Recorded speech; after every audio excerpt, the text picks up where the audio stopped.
Welcome, ladies and gentlemen. We're so glad to have you here. Thanks for waiting the extra 30 seconds. Well, we got our microphone working. And so we're super glad this is working, right, Alma? Super happy. Last minute, figured it out. And we have Alma Merrill here with us. And Alma, you're just right from our backyard, right? We're both here in Utah County. Yeah, I'm right here in Utah, man. I've been doing FSBO stuff for going on almost 20 years now. And started with one of your competitors using FSBO leads and expired leads. And then I found your system and fell in love with it. And ever since then, you guys have refined it, made it better. And you've kept me engaged and kept me here. And so I love REDX and I love the product. And obviously I'm a fan. I know. I was going to say, and you're even repping today for those that are viewing instead of listening. Got the REDX shirt on. Love it. We're excited to have you here. We're excited for everyone that's joining. A couple of you have already chimed in. And if you want to let us know where you're joining from, go ahead and do that in the comments. And of course, the whole thing is participatory. So if you have a question, throw it in the comments wherever you're watching, YouTube, Facebook, and we will get to those on the show. If we don't, then just join us in our prospecting community, the REDX prospecting community on Facebook, where we'll answer more questions. And as always, subscribe at redx.com/podcast so you know what's coming up. And you can always stay in the know with our great guests that we get from everywhere. And like we mentioned, we found Alma right here, or Alma found us, right? And we're just a couple miles apart. So Alma, so glad to have you here, and your expertise on FSBOs in particular. I think we're going to talk a little bit of expireds and FSBOs today. But besides, I mean, kind of let the audience know how you got into REDX, but let the audience know a little bit more about yourself real quick. Yeah. So I started in real estate, like I said, almost 20 years ago. And I didn't know what I wanted to do, right, with my life. And I came from an interesting background where I had no education. And when I mean no education, I had no education. I grew up in a really interesting environment with my family and my background where they never let us go to school, and so I couldn't read till I was 12. I couldn't spell till I was 21. There was 8 kids in my family, and all of us were kind of just uneducated. And we lived in this environment where we couldn't go outside until 3:15 in the afternoon, when all the other kids were coming home from school, because, and that it's a deeper story than that, but I kind of lived in this kind of cultish environment is what I call it. My parents were kind of like religious fanatics, and so they had these interesting rules, which I don't happen to live by anymore. And so the reason I bring that up is because I literally came from nothing. And then by using literally the REDX system, made phone calls with for sale by owners and expireds, and created a business that has been thriving for the last almost 20 years. And I've been able to live all my hopes and dreams and pay my own bills and drive the cars I want to drive and live in the houses I want to live in. And it's been just phenomenal. And so whenever I train or I teach or I coach other agents, I always tell them there's 2 things you have to have right up front, and it's dry cleaning and it's REDX. That's good. I like it. That's awesome. And I mean, a super unique story. Not unique in being able to find a success when you put in the work, but definitely unique background. So, and REDX this year is 20 years at REDX. So we're both in this 20 years. Yeah, we're right there. Because I think the first couple of years, when I was using your competitor, and then I saw this company, I'm like, oh, this is a local company too. And it was back when you guys, I think, were down on Springville on that main road down there. Yeah. And I was like, man, is this as good as this other company? And so I start looking at it. I like to support local, and so I'm like, oh man, is this as good? And so I start using your system, and it was less expensive. It was way more complete. The information was better. It was quicker updated. Like, you guys really focused on that. And you continually do that. And that's what has kept me engaged with REDX and been a huge advocate for the company for years. Oh, thanks, Alma. So tell us, at that time, like, as you're getting into real estate, why go after FSBO data? Like, what kind of made you decide? Because there's a lot of leads you could choose from, a lot of methods you could try. Why did you go with FSBOs? Here's why FSBOs and expireds are critical. The reason is that you can approach them very similarly, because they both want to sell their homes. One is just starting to sell their home. One just tried to sell with an agent and couldn't get it done.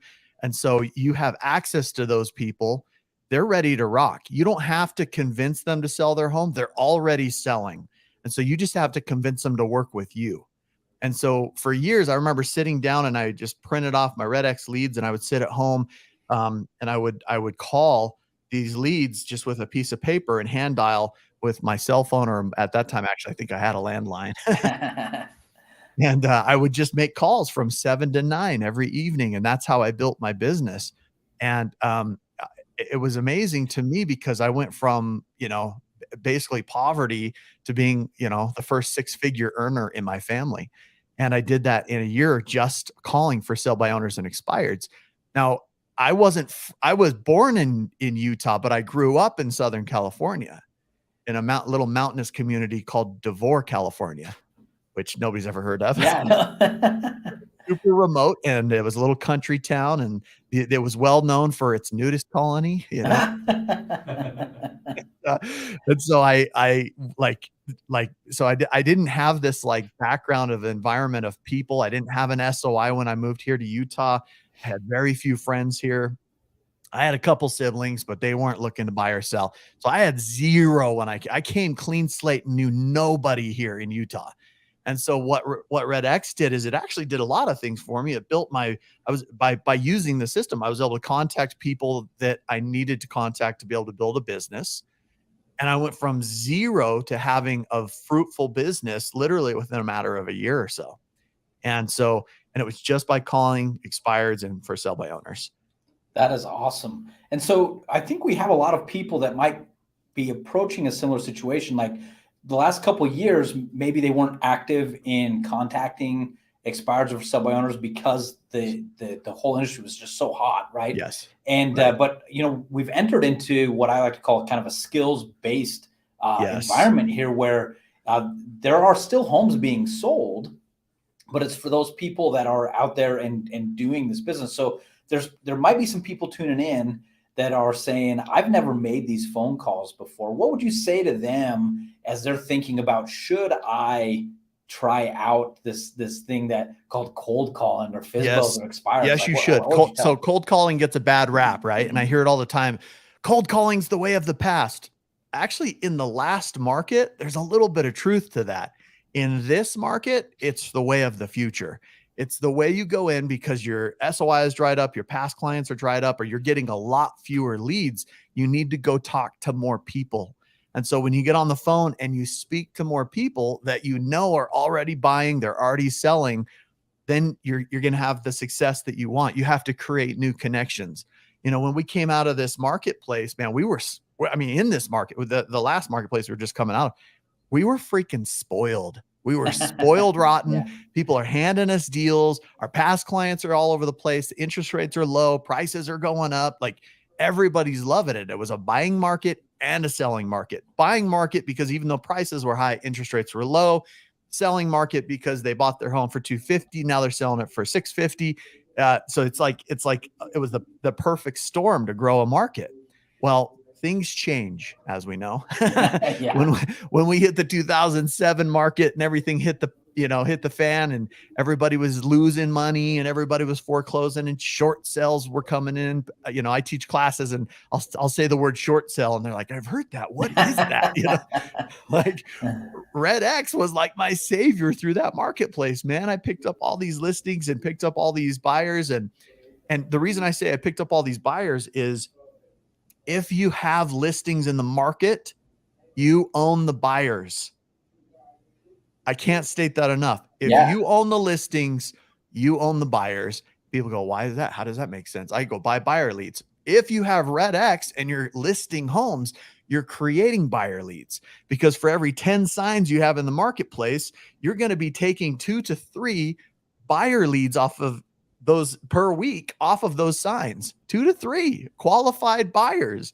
So you're killing 2 birds with 1 stone. You're creating inventory, putting it on the marketplace, and you're creating buyers by having the inventory in the marketplace. They're calling you directly. They still want a good deal. They still don't want to work with an agent. If you can get them a good deal, they're going to call you.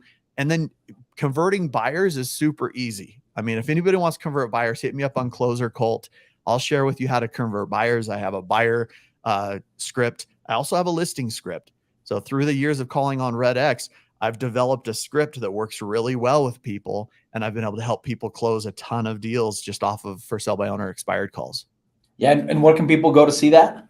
So just go to Closer Cult. So CLOZERCULT. So Closer Cult. So I'm the closer, and I grew up in a cult. Kind of. So it kind of came together like that. It makes sense. It sounds cool. So we're going with it. All right. So we have a question too about, this is a FSBO objection. And I think that with the market shifting, you have expectations from the old market seeping into this. So there's a lot of different objections. Yes. We have one that says just the standard objection. I'm not even going to try to sell it anymore. Right. I'm not going to sell anymore. The market's changed, right? You hear that all the time. Great question, Victoria. I mean, we're going to hear that a ton right now. I'm going to wait till the market changes. So my response to that is, well, let me ask you this. If we could figure out a way that by working together, we could sell the home and still net you what you wanted to net, are you open to at least exploring that? So that's my response to that. Are you open to at least exploring? If we can sell your home, net you what you need to net, are you open to at least exploring that? And most of the time they're like, yeah, I'm open to exploring that. Because if they're the only reason they typically take it off the market or decide, hey, I'm not going to sell it, is if they're like, I'm not going to make the money I wanted to make. That's usually the reason. So that's usually the response. I'm not going to sell anymore. We're not going to make the money we thought we would. So the question is, if we could get you that money, if we could sell it for the cash that you need, you'd be at least open to exploring that, right? That's usually how I ask them that. Yeah, that's good. And we have more questions because I think people do want to be contacting for sell by owners, but there's any questions you have. Yeah. Ask them all of your objections, all of the hardest things. Hit me. Ask them right here, because we can make this a really good learning moment. And as I tell these to you, please write them down so you can put them in your arsenal when you're calling people. Yeah. So, and Joseph has one that's, and it's kind of general, but definitely a fear people have is the hostility of FSBO sellers, right? They're getting inundated by people that say, I'm going to sell your home. And they're just, when they just want to sell it on their own. So great question, Joseph. What do you do? How do you handle the hostility of FSBO sellers? Here's the key. Now I want you to just think about this for a second. This is the actual truth. The only reason FSBOs are hostile is if you approach them the wrong way. They're not hostile when they pick up the phone. They're only hostile when you approach them the wrong way. And so I've developed a script on Closer Cult that helps you to approach them to where it's absolute ease. Like, I don't want to work with an agent. You know what? I'd feel the same way if I were you. I would feel, I can't stand listening to agents. It's so frustrating. I'm so sorry they've been calling you, tearing up your phone lines. You know, fortunately, the purpose for my call is we just sold a couple other properties not far from me here in our brokerage. So I was just calling to get some info about this house. Is that okay? So that's how I kind of calmly not shut them down, but bring down their wall. Okay. Now, when you're calling somebody, Joseph, that was such a great question, because when you're calling somebody, they always have this wall up immediately, right? They've had 100 agents call them, and they're just like, instantly this wall goes up as soon as they find out you're an agent. So there's one thing, there's a couple of things. I'll role play it with you real quick. So when I call them, I go ring, ring. They say hello. I say, hi. Hey, I was calling about, you have a home for sale? Okay. I don't just immediately say, hi, my name's Alma. I'm with, whatever real estate group. I don't do that, because immediately that wall goes even higher. They're already on the defensive. They're already frustrated with all these agents calling them. If you were them, you'd feel the same way too. So let's softly go through that. So they're going to say ring, ring, hi, or hello. Hi. Hey, my name's Alma. I'm with ABC Realty. I'm sure you've had a ton of agents calling you trying to list your home, right? You go, yeah. And you kind of laugh, and they're like, yeah, I've had like 100, and then you kind of laugh through them, sharing the moment for a second. And then you say, well, fortunately, the purpose for my call, is we just sold a couple other properties not far from you there. So I was just calling to get some info about this one. Is that okay? And then you ask permission.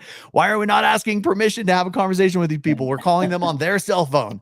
Okay. They're frustrated. They're pissed off. They don't want to deal with agents right now. So we want to calmly invite ourselves into that conversation, and then we want to ask them permission. Is that okay if I ask you those questions? So once they say yes, then you say, excellent. Well, let me ask you a few questions about this. So then you go, hey, how many bedrooms, how many bathrooms, how many square feet? Now, when you're asking these questions, you're asking questions about the home. Get in great detail, because this is where you're going to build a phenomenal amount of rapport. I call it fantastic rapport. So, and here's what I mean. Here's normal rapport. How many bedrooms do you have? 4. Okay. How many bathrooms do you have? 3. Okay. That's normal rapport. Okay. Fantastic rapport is you go, how many bedrooms do you have? 4. Oh, you do? Oh, great. Okay, perfect. So 4 bedrooms. I'm going to say it back just as I'm writing it down. And how many bathrooms do you have? 3. Okay. Oh, great. So you have 3 bathrooms. And are they all full bathrooms, or are they partial bathrooms? Oh, they're full bathrooms. Okay. So a full shower and a tub in each bathroom. Yes. Okay, great. So share with me, have you done any upgrades to the bathrooms? Oh yeah, we put in new countertops. We did this, we did that, blah, blah, blah. That's fantastic rapport. You're building fantastic rapport just by simply going into the details of, have you done any new tile on the floor? Have you put in any new countertops? Have you done any upgrading? You're building fantastic rapport in those moments. It's different than just asking the question and getting the answer. So you want to expound on every question. Then when you go into the kitchen, share with me, what does the kitchen look like? Oh, we did new countertops. We did. By this time, they're super excited to tell you everything, and they're like vomiting information on you, And that's when and I always ask people the question, and Robert, maybe you can answer this question. And your name's Robert, right? Yeah. You're Robert. Okay. So we didn't really go through those. So then you ask these questions. So, share with me, why are you selling? What's important to you about selling? Share with me what's most important to you about selling. You're obviously in a great area. Why are you selling? These are fantastic questions that you're asking, and you're building great rapport on the house. Okay. A lot of people think that what you have in common is the same thing as having rapport.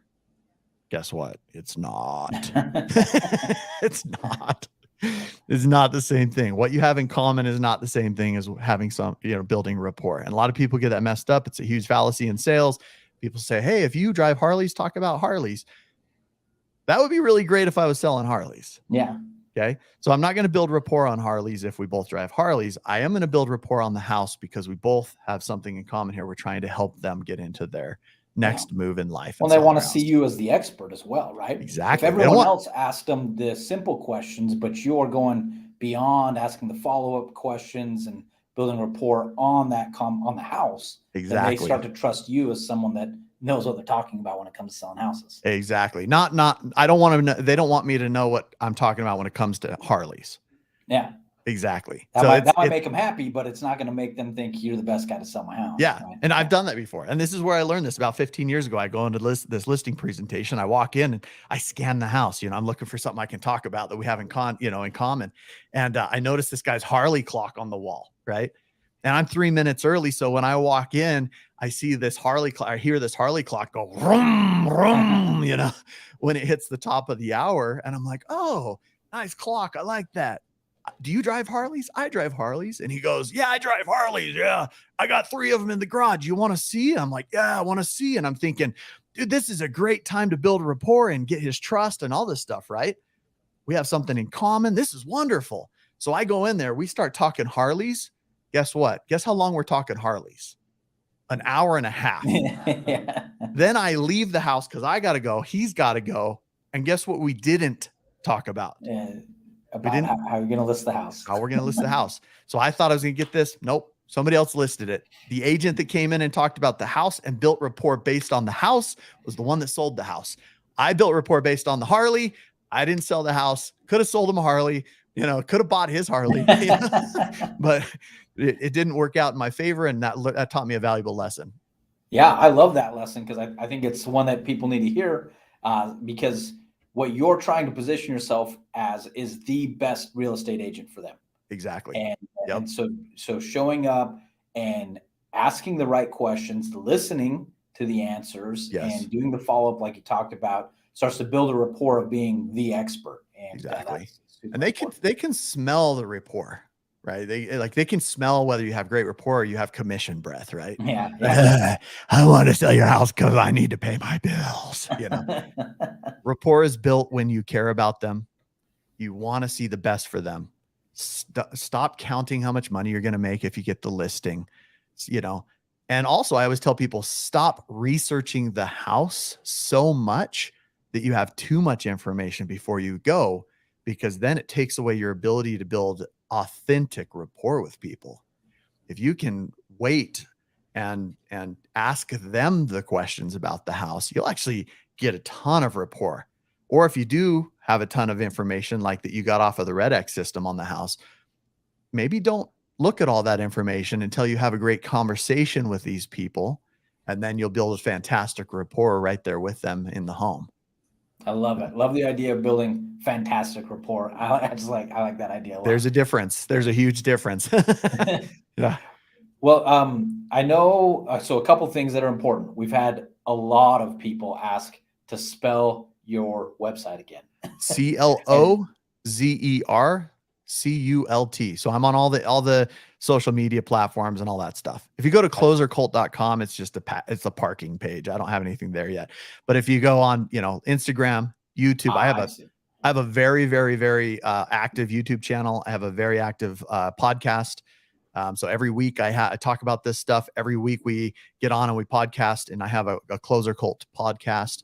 And then I also do masterminds. I teach brokerages all over the valley and all over the country. I've taught the #1 Keller Williams office out in Charlotte, North Carolina, and taught them how to take their FSBOs from 1 to 2 appointments a day to over 10 a day consistently using the REDX system.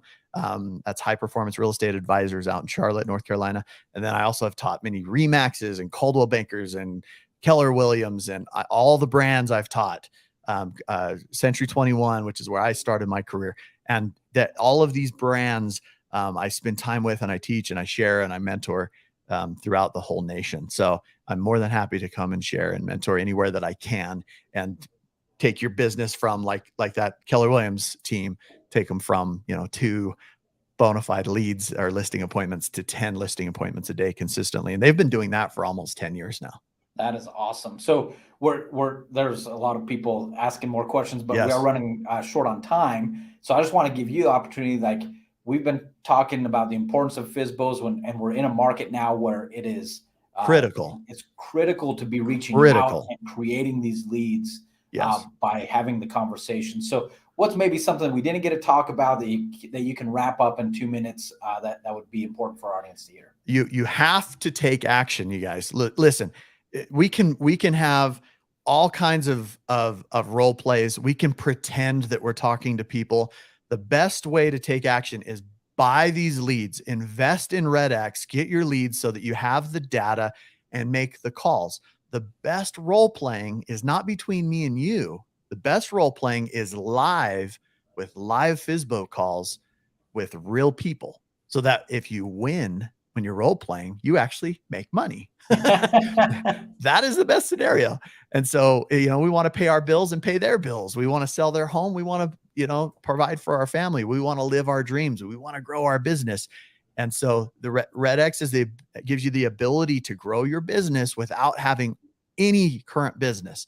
And if you have those gaps in your schedule, it's rad because you can pop onto the Vortex system, push go on your dialer, and fill up your schedule. Yesterday I was teaching a group of like 50 people up in West Point, Utah, which is up by Ogden, Utah. And I'm sitting there and I'm doing live FSBO calls, and we only had 10 minutes left. I had just trained them on my script and all this stuff. And they're like, we only have 10 minutes left. I'm like, no problem. Let's get on the phone and set an appointment. Not make calls, set an appointment. Make sure your mind is straight. You know why you're getting on the phone. You are not getting on the phone to make your calls. You're not getting on the phone to make contacts. You are getting on the phone to set appointments. You're getting on the phone to change people's lives and to benefit them on the highest level so that they can benefit them and their family, can sell their home, get to the next level, get to the next place, pay the bills, pay off their debts, whatever it is their reason is. And you're sharing, and like I always tell people, stop counting your commissions before you cash your checks. Like, you know, if you go in there with a pure heart and your desire to serve people, and that's above all, all the money will come. All the money will happen later. I love it. And I love the idea. And I've heard from so many successful agents exactly what you said, which is to take that action. Yes. Like, don't worry. Don't wait until you're perfect at your script. Don't wait until you know the answer to every objection. Don't wait until you feel totally comfortable. Don't. Start dialing and you'll learn while you're doing it. And you're going to mess up some, right? You might even lose a deal because you're not ready. But that's where you learn. I was watching Chris Rock yesterday, right? One of the greatest comedians in the world and a big movie star and all this stuff. And he's talking to Tony Robbins on this interview. And he's like, you got to F up. Like, you got to F up, you know? And Tony's going, yeah, you have to learn, right? You have to learn. And he goes, no, you got to F up. Like, you got to screw it all up. And then you got to rebuild it. And he goes, once you do that, then you'll learn and you'll grow and you'll have all these, you know? And I was like, dude, that is phenomenal advice. Like, it is fantastic information. And yeah, we all need to get there. We all need to have those problems where we struggle and we have these brain farts and we're frustrated and we're like, oh, I have so much anxiety to get on the phone right now. All of us have to feel that, because those are the things that will drive us to be greater. And those are the things that will help us become more dialed when we're making these calls and ultimately help more people. And in the end, have the best successes that we're trying to have. I love it. Alma, thanks so much for sharing. I don't know if you can see all the comments that have been coming through. I can't. No, I can't see I didn't think you could. Oh, wait, let me see. So many people are just saying thank you, and they're gonna use tips that you gave them, and they're gonna find you, because this has been great talking about FSBOs and how we can start helping them right now in today's market and really serving them. That's what I love about FSBOs. That phone call is always to help them and serve them. So thank you for sharing that information with us. Hit me up, guys. If you didn't get an answer to your question, please hit me up on Instagram and just go to @closer, CLOZERCULT. Get on Closer Cult. Send me your questions and I'll kick you over my answers, because I see a lot. I just pulled this up and I see a ton of amazing questions that you guys have. And I'm more than happy to answer each one of them and help you guys build your business and have incredible success. That's where I find my joy, is watching other people go from where I was at, which was like broke and making zero money in real estate, had no clue what the freak I was doing. Then I got on, bought REDX, started making calls, started using a dialer, and it changed my world. Now it's supplemental to my income. As soon as I have an open spot in my schedule, I can fill it up with REDX and with FSBOs or Expireds. So, and they are fruitful right now, and you're going to start to see a ton of Expireds pop on the market here in the next couple of months. So now is the time to get that skill. Alma, again, thank you. Thank you for everyone else for joining us today. Yeah, thanks. And for those tuning in after the fact on YouTube and wherever you listen to your favorite podcast, thank you for listening today. To always hear more, go to redx.com/podcast and make sure you subscribe. And we'll see you here at next week at the same time, same place. Sounds great. Alma, thank you once again, and everyone have a great rest of your week. My pleasure. See you guys. Have fun. Have a great day.